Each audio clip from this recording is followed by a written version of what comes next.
The first thing anyone noticed was the sound. Not yelling, not arguing, not even the splash of water. It was the sirens.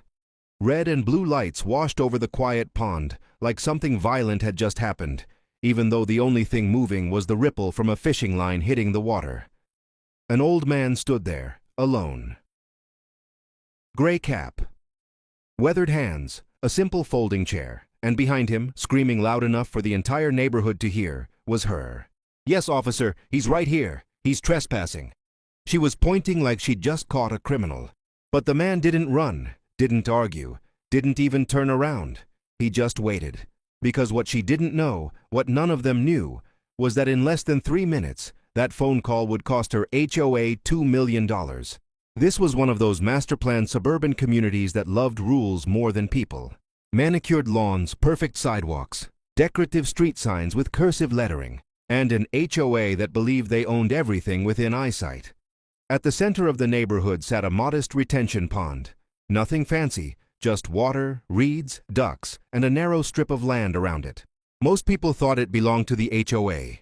They were wrong, but no one questioned it. No one except one quiet old man who fished there every Tuesday morning. His name was Walter. Most people just called him the fishing guy.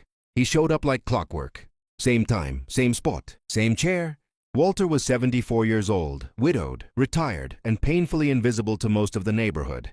He didn't attend HOA meetings. He didn't complain. He didn't socialize. Fishing was his peace. His wife used to come with him before cancer took her. After she passed, the pond became the one place where his thoughts slowed down. He never left trash, never blocked paths, never spoke unless spoken to. And for nearly 2 years, no one had a problem with him. Until she noticed him. Her name was Linda, HOA president, self-appointed sheriff of suburbia, armed with bylaws she barely understood. Linda believed rules mattered more than context, more than people, more than common sense.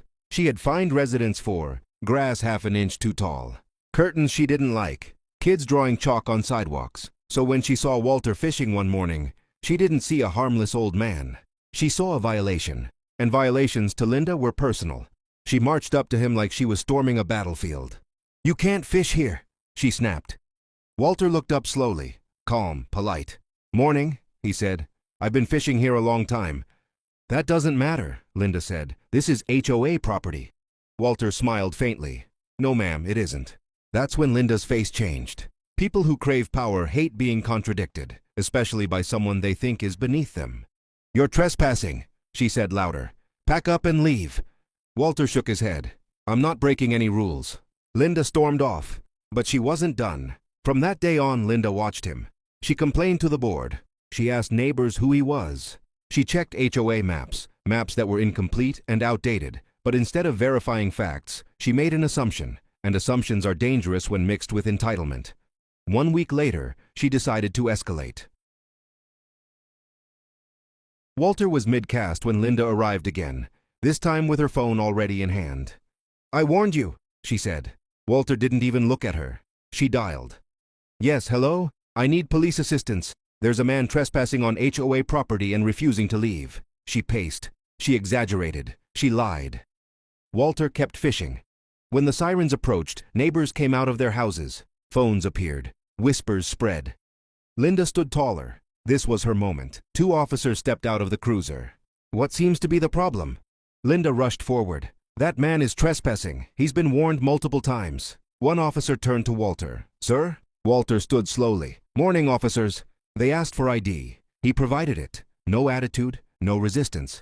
"I have permission to be here," Walter said. Linda laughed. "From who? The fish?" The officer asked Linda for proof the pond was HOA property.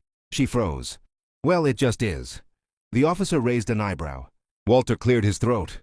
"Officer," he said quietly, "would you like to see the easement documents?" Linda's smile disappeared. "What easement?" she snapped. Walter reached into his bag and pulled out a neatly folded folder. Inside were county records, survey maps, legal descriptions, signatures. The officer studied them carefully. Linda's voice started cracking. "That's irrelevant." It wasn't.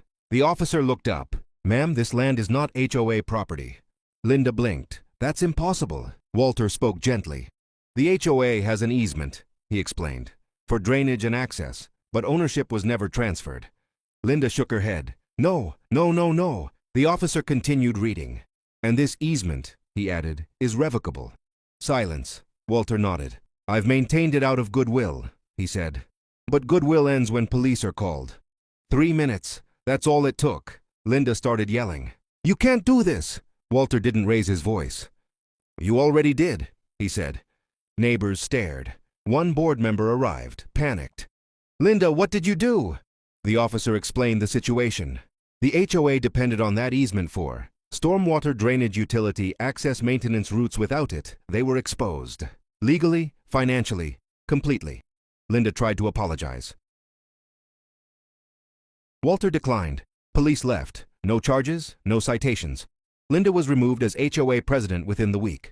Lawyers got involved. Engineers confirmed the loss. The value of that easement? $2 million. Gone. The next Tuesday, Walter returned. Same chair, same spot. A neighbor approached. Sorry about what happened. Walter smiled. It's all right. He cast his line, and for the first time in years, the pond was silent again. Entitlement thrives on ignorance. Linda assumed ownership without understanding law. She weaponized authority she didn't have. And she learned, too late, that quiet people often hold the real power. All Walter wanted was peace, and all she had to do was leave him alone.